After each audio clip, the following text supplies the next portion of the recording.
The Howard family stood on the lawn, taking in the sight of their new home. Their new home loomed large, casting long shadows across the yard. It was a Victorian mansion, full of shadows and secrets, whispering tales of the past. John Howard put his arm around his wife Mary, offering her a reassuring smile. Their two children, Billy and Sarah, raced ahead, their laughter echoing through the air. They were eager to explore every nook and cranny of their new home.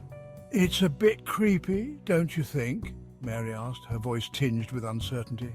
John laughed heartily. He squeezed her shoulder gently. "It's perfect, just what we were looking for," he said confidently.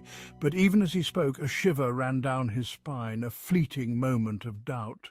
The house seemed to be watching them, its dark windows like eyes peering into their souls. The first few weeks were a whirlwind of unpacking, with boxes scattered everywhere and the family trying to find a place for everything. Gradually, the family settled into a routine, enjoying meals together, watching TV, and playing board games in the cozy living room. One rainy afternoon, as the sound of raindrops pattered against the windows, Billy came running to his parents with a look of excitement. He held a crumpled piece of paper, yellowed with age. "Look what I found!" he exclaimed, his eyes wide with curiosity. The note was written in a spidery script, the letters thin and shaky, as if penned by a trembling hand. "There's a secret room," Billy whispered, his voice barely audible but filled with excitement. The note spoke of a hidden door in the basement, a place they had yet to explore. It spoke of something hidden, something long forgotten and covered in dust. Something ancient and powerful, hinted at by the cryptic symbols and eerie glow described in the note. Mary felt a knot of fear in her stomach, a sense of dread creeping over her. "Don't be silly," she said, trying to sound confident, but her voice shook with uncertainty.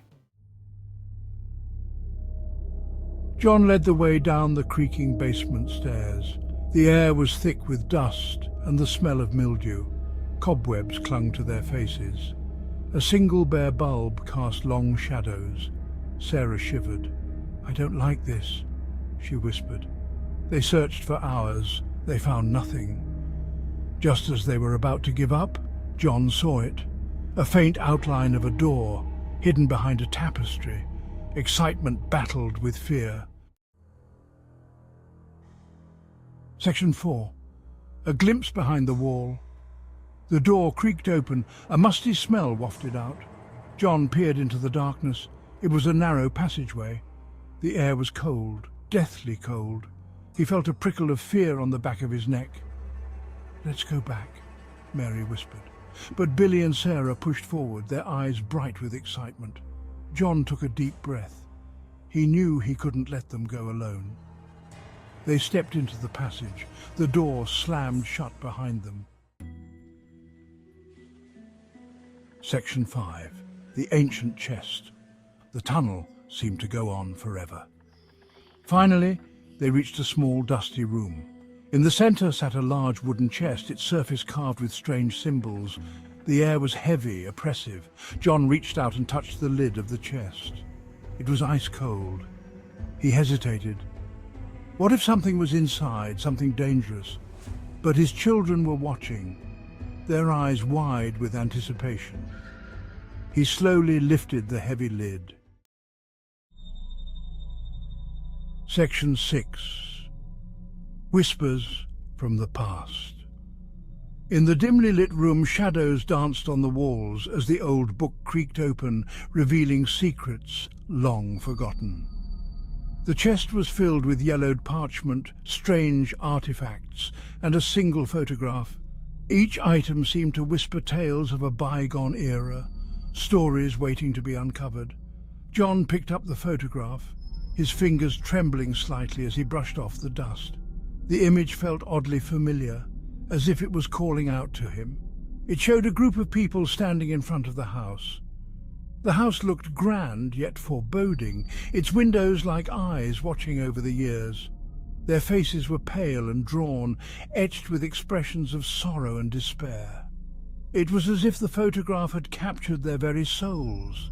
They seemed to be staring directly at him, their eyes following him no matter where he moved. It was unnerving, almost supernatural. Suddenly a cold wind swept through the room, chilling John to the bone.